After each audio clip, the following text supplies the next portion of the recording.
হে আমেরিকাবাসী ভগ্নী ও ভ্রাতৃবৃন্দ,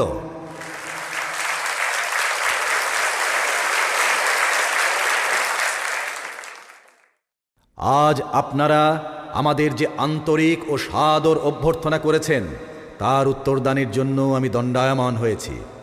এতে আজ আমার হৃদয় আনন্দে উচ্ছ্বসিত হয়ে উঠেছে। পৃথিবীর মধ্যে প্রাচীনতম সন্ন্যাসী সমাজের পক্ষ থেকে আমি আপনাদের ধন্যবাদ জানাই। সর্বধর্মের জননী স্বরূপ যে সনাতন হিন্দু ধর্ম, তার প্রতিনিধি হয়ে আমি আজ আপনাদের ধন্যবাদ প্রদান করছি। পৃথিবীর যাবতীয় হিন্দু জাতির ও যাবতীয় হিন্দু সম্প্রদায়ের কোটি কোটি হিন্দু নরনারীর হয়ে আমি আজ আপনাদের হৃদয়ের সঙ্গে ধন্যবাদ জ্ঞাপন করছি। এই সভামঞ্চে সেই কয়েকজন বক্তাকেও আমি ধন্যবাদ জানাই যারা প্রাচ্যদেশীয় প্রতিনিধিদের সম্পর্কে মন্তব্য প্রকাশ করলেন যে অতি দূর দেশবাসী জাতিসমূহের মধ্য থেকে যারা এখানে সমবেত হয়েছেন তারা বিভিন্ন দেশে পরধর্ম সহিষ্ণুতার ভাব প্রচারের গৌরব দাবি করতে পারেন। যে ধর্ম চিরকাল সমদর্শন ও সর্ববিধ মত গ্রহণের বিষয়ে শিক্ষা দিয়ে এসেছে, আমি সেই ধর্মভুক্ত বলে নিজেকে গৌরবান্বিত মনে করি। আমরা যে কেবল অন্য ধর্মাবলম্বীর মত সহ্য করি তাই নয়, সকল ধর্মকেই আমরা সত্য বলে বিশ্বাস করি। যে ধর্মের মূল কথা পরধর্ম সহিষ্ণুতা, সহমর্মিতা, আমি সেই ধর্মভুক্ত। যে জাতি পৃথিবীর সমুদয় ধর্ম ও জাতিকে যাবতীয় ত্রস্ত, উপদ্রুত এবং আশ্রয়লিপ্সু জনগণকে চিরকাল অকাতরে আশ্রয় দিয়ে এসেছে, আমি সেই জাতির অন্তর্ভুক্ত বলে নিজেকে গৌরবান্বিত মনে করি। আমি আপনাদের বলতে গৌরব বোধ করি যে বৎসর রোমানদের ভয়ঙ্কর উৎপীড়নে ইহুদি জাতির পবিত্র দেবালয় চূর্ণীকৃত হয়, সেই বৎসর তাদের কিয়দংশ দক্ষিণ ভারতে আশ্রয় লাভের জন্য এলে আমরাই তাদেরকে সানন্দে সাদরে গ্রহণ করেছিলাম এবং আজও তাদের আমাদের হৃদয়ে ধারণ করে আছি। জরথ্রুষ্টের অনুগামী সুবৃহৎ পারসিক জাতির অবশিষ্টাংশকে যে ধর্ম আশ্রয় দান করেছিল এবং আজ পর্যন্ত যে ধর্ম তাদের প্রতিপালন করে আসছে, আমি সেই ধর্মভুক্ত।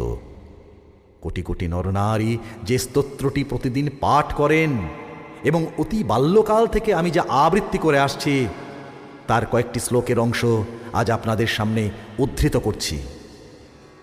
রুচিনং বৈচিত্রাদ্রিজুকুটিল ননপথয়ূষং মৃণামিক গম্মতমসি পয়সমর্ণবৈব।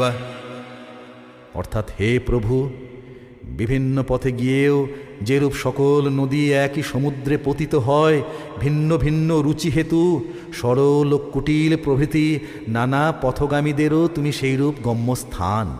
এই সর্বশ্রেষ্ঠ ধর্ম মহাসম্মেলন গীতা প্রচারিত সেই অদ্ভুত সত্যেরই পোষকতা করছে, যেখানে বলা হয়েছে, ये यथा मं प्रपद्यन्ते तांस्तथैव भजाम्यहम् मम वर्तानुवर्तन्ते मनुष्या पार्थ सर्वशः। অর্থাৎ, যে যেরূপ মত আশ্রয় করেই আসুক না কেন, আমি তাকে সেভাবেই অনুগ্রহ করে থাকি। হে অর্জুন, মনুষ্যগণ সর্বতভাবে আমার নির্দিষ্ট পথেই চলে থাকে। সাম্প্রদায়িকতা, সংকীর্ণতা ও তার ভয়াবহ ফলস্বরূপ ধর্মোন্মত্ততা এই সুন্দর পৃথিবীকে বহুকাল ধরে আচ্ছন্ন করে রেখেছে। জগতে এরা মহা উপদ্রব উৎপাদন করেছে। কতবার একে নরশনিতে সিক্ত করেছে, সভ্যতা ধ্বংস করেছে এবং সমগ্র জাতিকে সময়ে সময়ে হতাশায় নিমগ্ন করেছে। এই সকল পিশাচ যদি না থাকতো, তাহলে মানব সমাজ আজ যে অবস্থায় আছে তার থেকে অনেক উন্নত হতে পারত।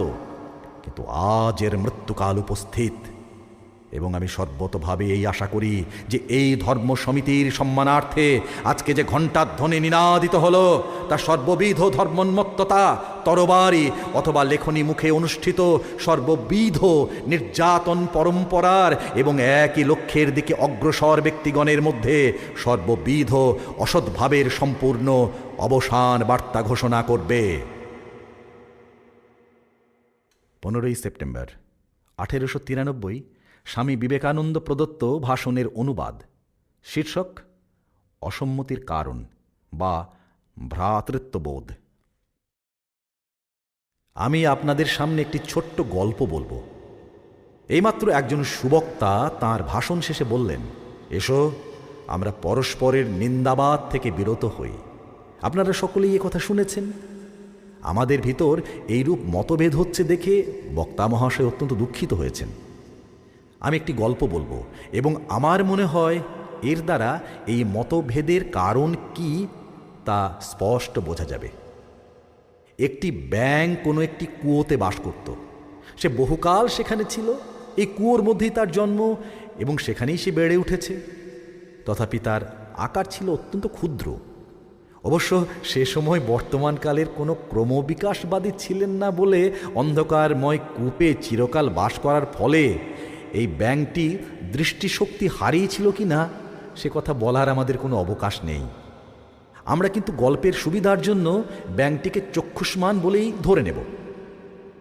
ব্যাঙটি প্রতিদিন এইরূপ উৎসাহের সঙ্গে কূপমধ্যস্থ যাবতীয় কীটগুলিকে খেয়ে ফেলত এবং জল পরিষ্কার করে রাখত। এইরকম উৎসাহ বর্তমানকালের কীটাণুতত্ত্ববিদ পণ্ডিতগণেরও শ্লাঘার বিষয়। সে এইরূপে ক্রমে ক্রমে স্থূলদেহ হয়ে পড়ল কিছুটা। একদিন ঘটনাক্রমে সমুদ্রের তীর থেকে কোনো একটি ব্যাঙ এসে সেই কুয়োর মধ্যে পতিত হল। কূপমণ্ডুক জিজ্ঞাসা করল, তুমি কোথা থেকে এলে? সে উত্তর করল, আমি সমুদ্র থেকে আসছি। সমুদ্র? সে কত বড়?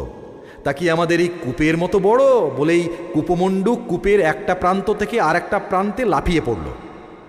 তাতে সাগরবাসী ব্যাঙটি বলল, ওহে ভাই, তুমি এই ক্ষুদ্র কূপের সঙ্গে কি করে সমুদ্রের তুলনা করছো? এ কথা শুনে কূপমণ্ডুক আর একবার লাফ দিয়ে জিজ্ঞাসা করল, তোমার সমুদ্র কি এত বড়? সমুদ্রের সঙ্গে কূপের তুলনা চলে না, এটা করে তুমি মূর্খের মতো প্রলাপ বকছ। এ কথাতে কূপমণ্ডুক অত্যন্ত রাগ করল। আমার কূপের মতো আর কিছু বড় হতে পারে না, এর থেকে কিছুই বড় থাকতে পারে না। এ লোকটা নিশ্চয়ই মিথ্যাবাদী, অতএব একে তাড়িয়ে দাও। হে ভ্রাতৃগণ, এইরূপ সংকীর্ণ ভাব আমাদের মতভেদের কারণ। আমি একজন হিন্দু, আমি আমার নিজের ক্ষুদ্র কূপে বসে আছি এবং একেই মনে করছি বিশ্ব চরাচর। খ্রিস্ট ধর্মাবলম্বী তার নিজের ক্ষুদ্র কূপে বসে আছেন এবং তাকেই মনে করছেন সমগ্র জগৎ। মুসলমানও আপনার ক্ষুদ্র কূপে উপবিষ্ট আছেন এবং তাকেই জগৎ বলে মনে করছেন। হে আমেরিকাবাসীগণ, আপনারা যে আমাদের এই ক্ষুদ্র জগৎগুলির অবরোধ ভাঙার জন্য বিশেষভাবে যত্নশীল হয়েছেন, সেজন্য আমি আপনাদের ধন্যবাদ দিই। আশা করি ঈশ্বর ভবিষ্যতে আপনাদের এই মহৎ উদ্দেশ্য সম্পাদনে সহায়তা করবেন।